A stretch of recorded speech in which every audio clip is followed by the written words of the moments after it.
Oi pessoal, tudo bem? Meu nome é Sandy, eu sou estudante de RH na Faculdade Unificaf e esse vídeo faz parte do meu projeto extensionista. Esse projeto ele tem por objetivo expandir os conhecimentos para além da universidade, né? Então eu quis fazer mais. Eu pensei em gravar um vídeo pro YouTube justamente para tentar quebrar essas barreiras regionais e assim ter um alcance muito maior. O meu projeto ele tem como tema a inserção de jovens no mercado de trabalho. Eu conheço muitas pessoas e a ideia surgiu a partir do ponto de que eu conheço muitas pessoas muito incríveis, muito inteligentes, muito comunicativas e muito inseguras. São pessoas que têm dificuldade de identificar, de observar as suas próprias aptidões, suas próprias qualidades, de que forma você consegue agregar no mercado de trabalho, numa futura empresa que você pretende entrar. Meu intuito com esse vídeo, com esse conteúdo que eu tô construindo com muito carinho para vocês, é justamente auxiliar nesse processo de autoconhecimento, passo a passo de como vai funcionar, de coisas importantes para vocês prestarem atenção durante esse processo de busca para um novo emprego, tá bom? E principalmente, sobretudo, sobre se inserir no mercado de trabalho. Então, espero muito que esse conteúdo auxilie vocês. Quem se identifica, quem acha que precisa de um help, de um direcionamento, quem busca mais autoconfiança relacionado a processo seletivo, a entrevista de emprego, eu recomendo muito que fique nesse vídeo, espero que ajude vocês. Muitas pessoas, o primeiro ponto que elas pensam é no currículo, tá certo, porém eu coloco um ponto antes disso, que é justamente o autoconhecimento. Para você construir um bom currículo, você tem que ter clareza das suas informações pessoais, suas informações acadêmicas, suas informações profissionais. É muito fácil a gente saber onde a gente mora, quantos anos a gente tem, qual o seu nome. Porém, você também tem que colocar qual o seu objetivo profissional, quais são as suas aptidões que vão agregar para essa empresa que você tem a pretensão de entrar. Eu trago o autoconhecimento como uma pauta muito importante na hora da preparação desse currículo e, portanto, anterior a isso. Você precisa saber sobre si. Você precisa entender o que você quer, você precisa entender o que você tem de ponto forte, de ponto fraco, antes de trabalhar na construção desse currículo. Eu deixei um documento, um box de informação para vocês acessarem. Lá vai ter uma série de perguntas sobre si, para vocês responderem com sinceridade. Não é uma entrevista, gente, é de vocês para vocês. Então, assim, sejam transparentes, sejam claros, sejam sinceros. Não sabe? Procura refletir sobre si. Uma coisa que eu acho muito interessante é usar chat a seu favor. Peça a ele que faça perguntas para vocês. Olha, eu tô procurando me conhecer melhor, faça perguntas para mim. Peça a ele para fazer uma entrevista. Olha que dica interessante. Fala assim, chat, faz uma entrevista de emprego comigo. Caso as minhas respostas não sejam satisfatórias, me diga o porquê e de que forma eu poderia melhorar. Te dá um leque, entende? De possibilidades. Mas assim, gente, a ideia central é se conhecer. Responda as perguntas. Não precisa ser coisa muito mirabolante. Quando as pessoas falam de aptidões, né, no mercado de trabalho, as pessoas acreditam que tem que ser coisas gigantescas. Você tem que ter intercâmbios, tem que falar 3 idiomas e não precisa. Se vocês nunca ouviram falar de soft skills, eu recomendo fortemente que vocês deem um Google. Nada mais é do que habilidades emocionais. Você saber lidar no momento de crise, você saber lidar num momento de pressão, você saber lidar em equipe, você saber se comunicar sem ferir ninguém. Esse processo também vai te auxiliar muito em relação às suas deficiências, né? O que você tem que melhorar para você ser um profissional mais requisitado? De forma conjunta também, né? Quais formas você consegue fazer isso? Se é com cursos, com leituras, enfim. O autoconhecimento ele é fundamental, gente. A gente deveria dar um valor gigantesco para ele, não só no âmbito profissional, mas para nossa vida como um todo. Agora sim, falaremos de currículo. Currículo, gente, ele é aquilo que vem antes do nosso bom comportamento, da nossa boa comunicação, da nossa boa aparência. É ele que vai convencer aquele profissional, aquele recrutador, apenas com uma folha, de que você tem que ser convocado para um próximo passo nesse processo seletivo. Eu também vou deixar um modelo de currículo para vocês consultarem. Lá vai ter várias dicas. Tentei ser o mais esclarecedora possível em cada quadrante, o que é necessário colocar, o que é legal, o que não é. E o que é o currículo? Nada mais é do que um documento que ele tem por objetivo conectar, né, a empresa com o candidato. Esse candidato se apresentar de forma acadêmica, de forma profissional e também de forma pessoal. Ele precisa conter ali informações básicas, né? Não dá para se aprofundar assim grandemente, mas ele tem que ser um convincente o suficiente. Gente, vamos levar em conta o processo seletivo. Atualmente, né, é muito frequente que a gente dispare currículo por internet. É um processo muito rápido. E se você parar para pensar quantos currículos você consegue disparar por dia? Você consegue pensar quantos currículos uma empresa pode receber por dia? Esses currículos sendo extensos, extremamente densos. Não vai funcionar. O currículo ele tem que ser sucinto, convincente, porém sucinto. Se tiver 2 páginas, já pode não funcionar. Então, assim, procura tirar informações que não são de suma importância. Estado civil, documentação, não precisa colocar esse tipo de coisa. Tem coisas que, caso seja necessário, serão conversados durante a entrevista de emprego e tem coisa que, assim, é somente para contratação. Então, levem isso em conta, o tamanho do documento que vocês estão criando. Outra coisa, tem que ser legível, tá bom? Não coloca uma letra mini que ninguém vai conseguir entender nada. Cursos que não são pertinentes à vaga que você pretende. Tem um curso que é de gastronomia, porque eu fiz por hobby. Não tem necessidade de você colocar só pra encher currículo. Você pode até mencionar em outro momento, mas assim, no currículo pode gerar até certa confusão. Parecer que de repente você tá querendo ir pra aquela área, mas por enquanto você vai ficar lá. Isso gera uma certa insegurança na empresa. Pra empresa, que é funcionário que entre e fique. E não funcionário que vai entrar, ficar um tempo e depois migrar para a área que ele realmente gostaria. Coloque informações acadêmicas que sejam referente ao cargo que você está buscando. Sobre foto, pessoal, coloque a foto caso a vaga exija. Não tem necessidade e também isso acaba deixando um viés ali, entende? A pessoa pode te invocar para um próximo passo desse processo seletivo ou não apenas pela foto. Pelo sim, pelo não, não coloque. Caso a vaga exija, aí sim você adiciona. Se você tiver a possibilidade, peça para outra pessoa ler seu currículo, avaliar, ver se ela colocaria alguma informação, se ela faria diferente. Você pode pedir até pelo próprio chat GPT. Erro de digitação pode comunicar alguma coisa que não seja legal e talvez não transmita a verdade. Então assim, toma cuidado com pequenos erros. Esse ponto aqui é muito sério, é muito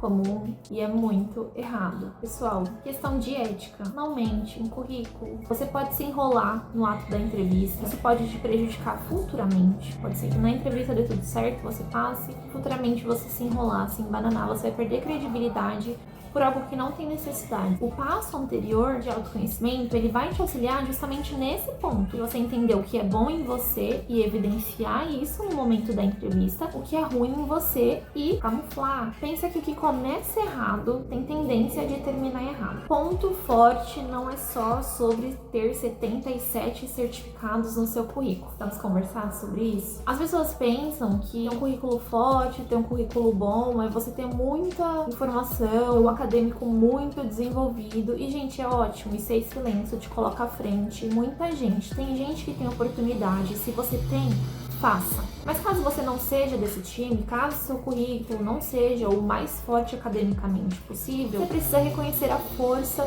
que um bom profissional que faz o arroz feijão bem feito tem. Quando a gente fala de pontualidade e a gente pensa no mercado de trabalho atual, é difícil mensurar a quantidade de pessoas que de fato conseguem ser pontual. Quando a gente pensa em trabalho em equipe, é difícil mensurar a quantidade de pessoas de fato consegue ser bom trabalhando em equipe. Então, a gente precisa parar de pensar que uma pessoa que se destaca numa entrevista é apenas uma pessoa que estudou muito, que não é. Mesmo que você não tenha experiência nenhuma, mas como você convive no seu meio familiar, eu e os meus irmãos temos nossas diferenças, mas a gente sempre consegue conversar, a gente sempre consegue se resolver e aí a gente tem um ótimo convívio.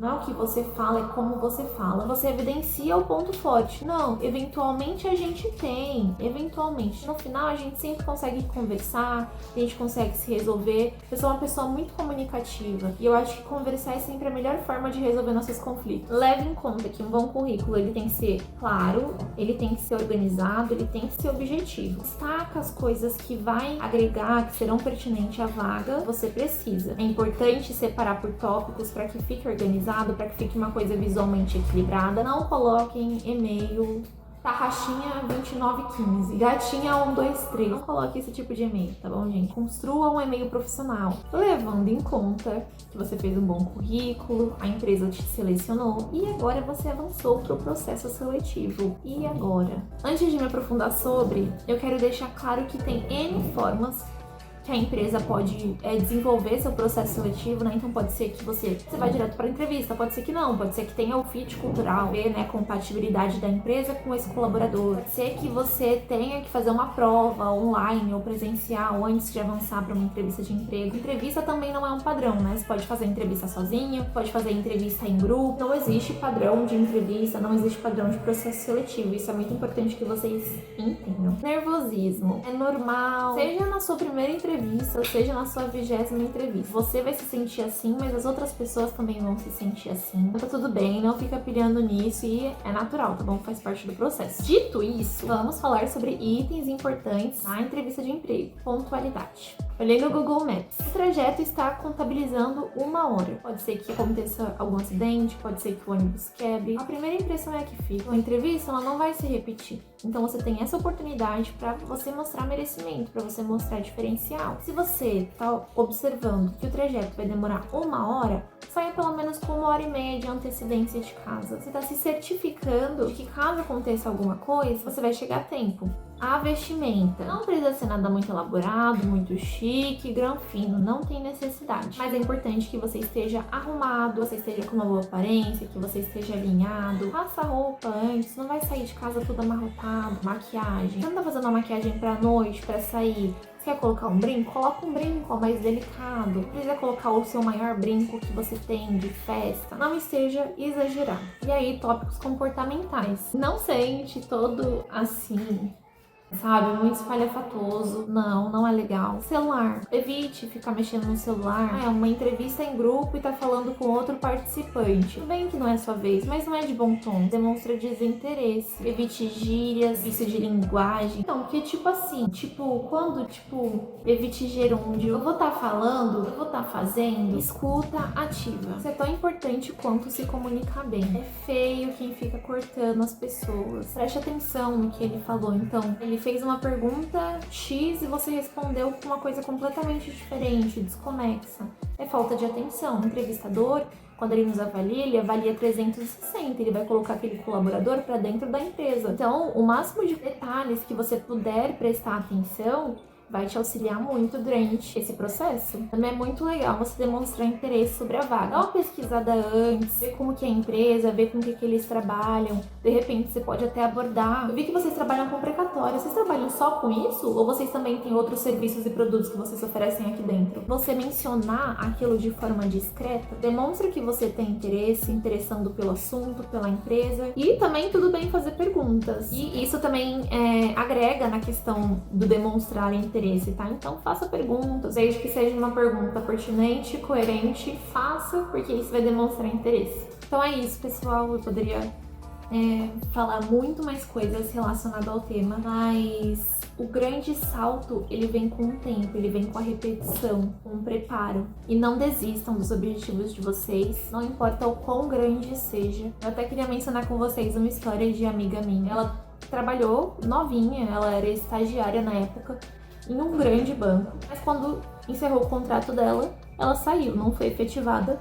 Posteriormente, ela já tinha trabalhado em outros locais e tal, mas ela queria muito trabalhar em grandes bancos novamente. E ela fez 19 entrevistas até que ela conseguisse, de fato, entrar no banco que ela queria. Hoje ela trabalha num grande banco e eu acho ela um exemplo fortíssimo de resiliência. Recentemente eu até ouvi uma frase que eu achei ela muito interessante e pelo menos em alguma parte eu concordo com ela. Que era uma pessoa falando assim: você não precisa acreditar, você só precisa fazer. Talvez, em determinado ponto, essas suas inseguranças até vai fazer você se tornar uma pessoa mais dedicada, justamente por medo de falhar. Por medo de falhar, você vai tentar trabalhar melhor aquilo para você conseguir se destacar. Então é isso, pessoal. Muito obrigada a todos aqueles que assistiram. Eu espero que esse conteúdo tenha ajudado, tenha agregado vocês de alguma forma. Desejo boa sorte na trajetória profissional de vocês e não desistam dos seus sonhos.